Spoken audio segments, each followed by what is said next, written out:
Mother. Taxi. So, ganito siya. Ang maganda dito is meron na din siyang mga kasama ng mga cards para kapag ilalagay nyo doon sa pinakaganito, kumpleto na. O, diba? So, ito din ay de-charge. Para wag kayong mag-alala kasi may kasama na din siyang cord. Tapos at the same time, may manual din siya. So, papakita ko muna sa inyo kung paano siya nag-work. So, ganito yung itsura ng pinaka-cards niya. So, tara, try natin. So, ito, may on-off dito.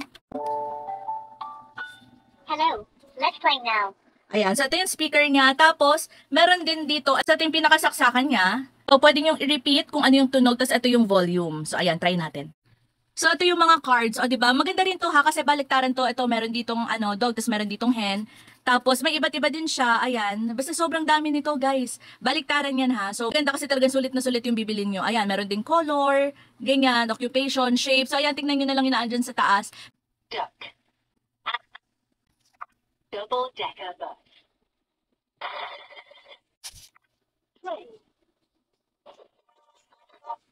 O, diba? Sobrang nakakatuwa siya. So, one more time, try natin. Bird. Diba? May mga sounds pa siya. So, sobrang laking tulong nito, guys, sa mga bata. Kung halimbawa, naghahanap kayo ng mga pwedeng pangregalo sa mga bagets, no? Yung sa mga bata talaga na hindi pa nag-aaral. As in, mga toddlers pa lang. Ayan, perfect na perfect to. So, ayan, ilalagay ko sa yellow basket at i-check out nyo na.